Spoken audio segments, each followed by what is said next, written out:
Hello there, Justin DeLay from Reverb.com here, and today we're going to take a closer look at the sounds of Netflix's smash hit, Stranger Things.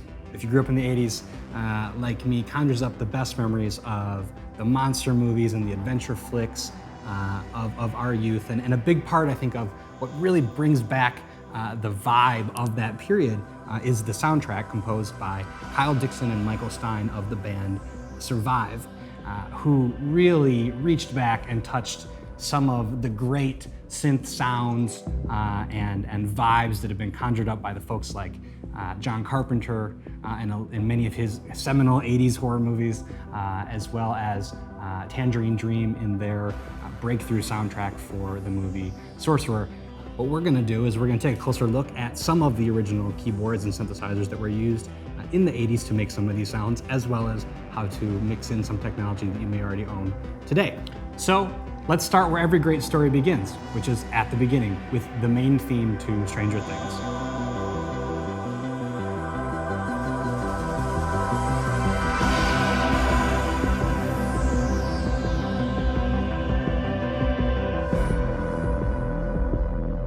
First things first, the soundtrack is made primarily with synthesizers. What is a synthesizer?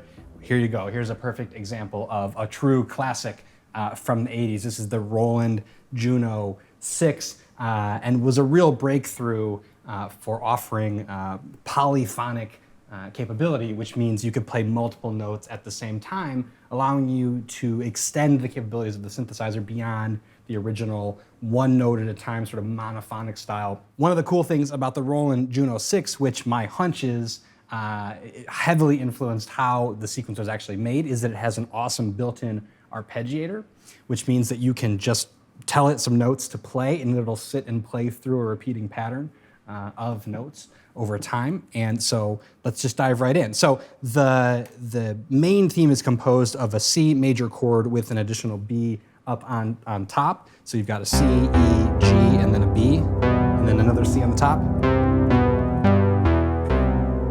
That's it, right? And that pattern over and over again. So, you know, if you're very dexterous, you can sit here and play this, right? Or you can use the built-in arpeggiator and also use the hold function so that you can actually let go of the keys and just push the keys one time, and now we have the main sequence to Stranger Things. Now, the actual track makes substantial use of the filter sweeping to bring the sequence in and out of the track as the other parts are coming in and out. And really, I mean, this is very, very simple, right? I mean, a lot of what was really cool about a lot of the 80s synths was that they were just very simple instruments. You know, this synth doesn't even have any presets, right? This is just what you see is what you get as you're controlling the knobs. So what we can do here is we can really just take that basic sound and shape it in a lot of different ways. We can bring the filter back up, take some of the low end out, kind of thin out the sound. Okay. Sweep that down a little bit more. Bring a little bit more of the low end, and then ultimately bring it all the way back out to full force.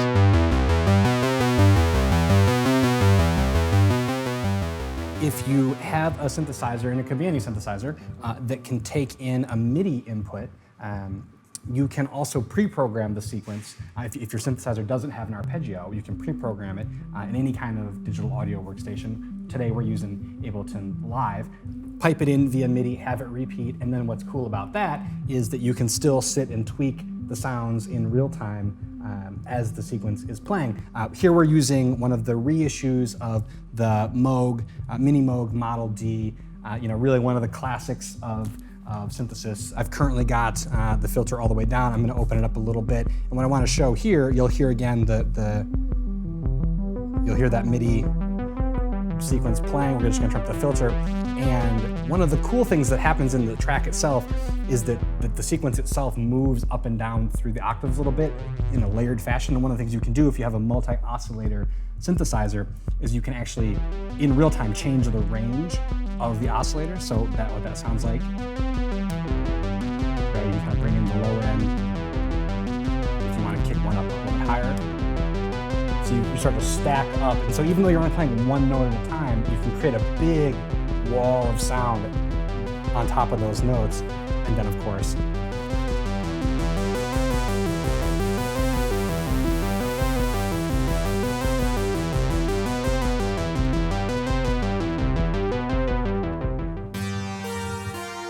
Now let's take a closer look at the track Kids from the soundtrack.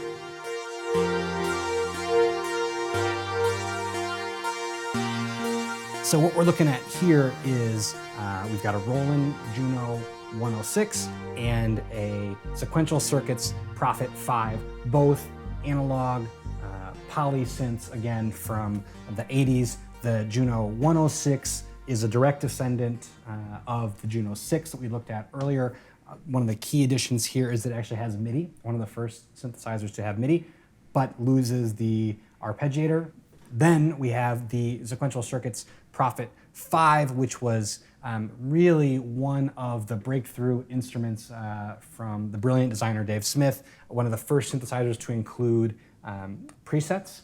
So you could create sounds, save them, and then recall them at a later date. This is a synthesizer that includes voltage-controlled oscillators versus digitally controlled oscillators. For the synth folks, I'll let you guys debate which one sounds better. Personally, I like them both, but let's just dive right in. So the track Kids utilizes something that you see a lot in the John Carpenter Tangerine Dream, again, style of composition, which is a repeating motif with a changing bass line underneath it. Very simple, always effective, always sounds great. So for Kids, you've got the main theme here, which is just this repeating pattern of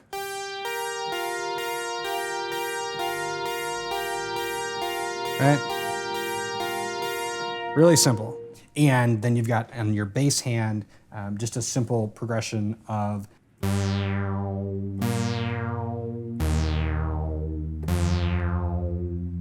right, and over and over again. Now, the way I've got the Juno 106, excuse me, set up right now is a little bit of sub oscillator just to kind of fill in the sound. This time, instead of using the saw wave, which is what we used on the Juno for the main theme of Stranger Things, the track, here we're using the square wave with pulse width modulation modulated by the LFO, all of which is to say that the sound moves around a little bit more. And if you just listen to a sustained note, you can hear it kind of warbling a little bit from the LFO. That just gives it a little bit more character, gives it a little bit more life, I would say. And that's what really, you can kind of hear some of that sparkle in the... The other important part of this sound in particular is that we've increased the resonance on the filter to really kind of create a notch in the sound and that kind of sweeps down as each note is being played. And the sweep is controlled by the envelope, which we've dialed quite a bit of envelope modulation on the filter. You can see a nice amount of decay back down. So what you get is you get this, right? You can hear it kind of trail off there. Now on my mixing board, I've got a little bit of delay on the synth just to kind of fill out a little bit more. So again, in the bass. And of course, you put them together.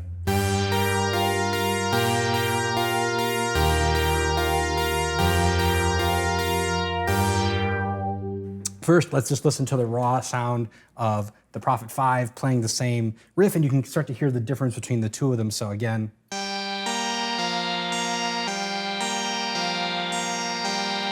So here, slightly different take on the sound, a little bit more nasal, a bit thinner, and I think it really highlights just kind of the raw sound of the synths. You know, the Prophet 5 is going to be a little bit more rough, maybe, a little bit more analog, if you will. The Juno 106, in my mind, is a little bit more hi-fi, it fills out the sound a little bit more, but this one is going to sound great for that bass line. Right, it's a little bit more pure tone. There's less, there's no pulse width modulation happening, so that the frequencies are a little more stable. And so if you do,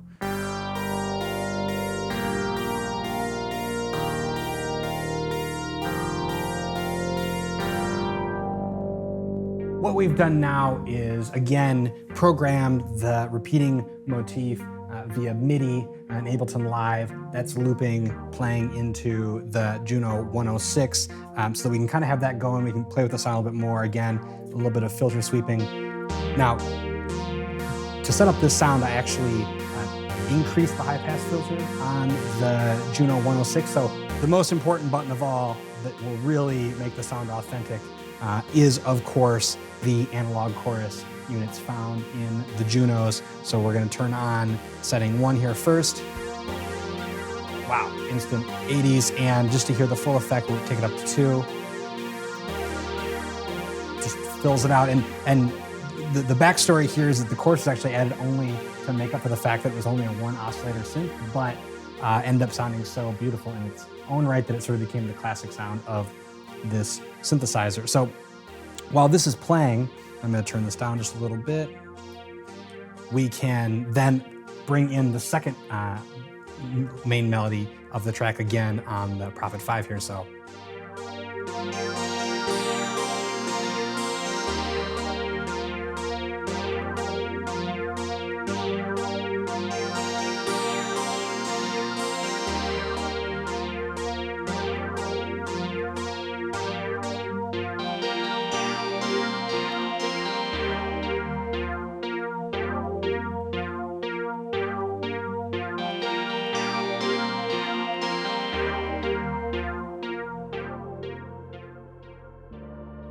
Okay, so we just took a closer look at the track Kids. Now we're going to recreate the track Castle Byers.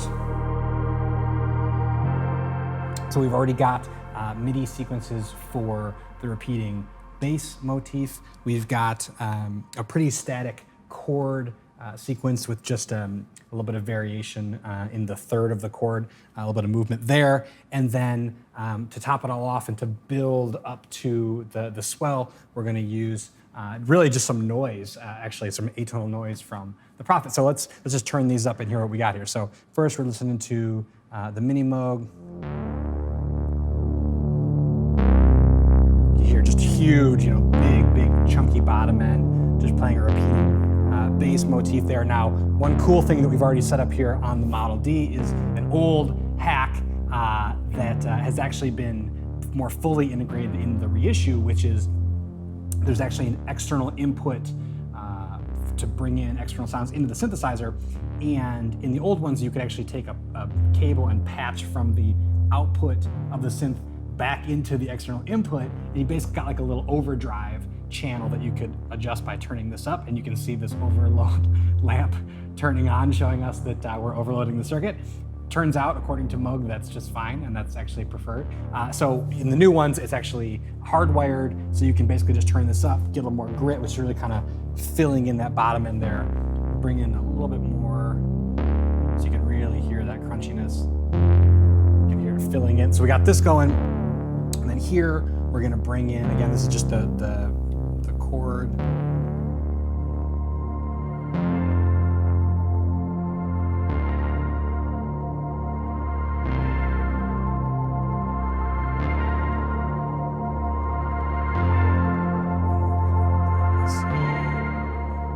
Cool, and so what we've got here is just a very simple sort of pad sound, a very slow LFO, very subtly opening and closing the filter over time, just get a little bit of movement to the sound, but medium resonance to really kind of create that mid-range peak, high pass filter pretty far up to take out a lot of the low end, just to show what we're talking about there. So here's, hear it, a little bit more low end, then thin it out a little bit more.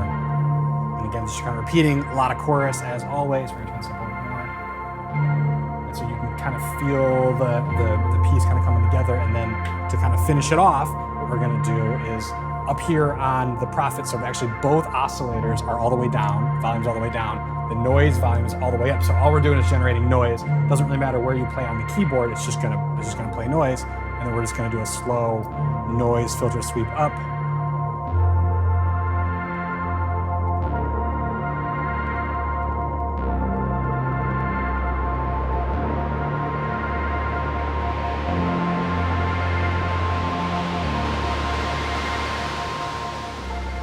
Okay, thanks again for watching. I hope you have fun, and we can't wait for season 2.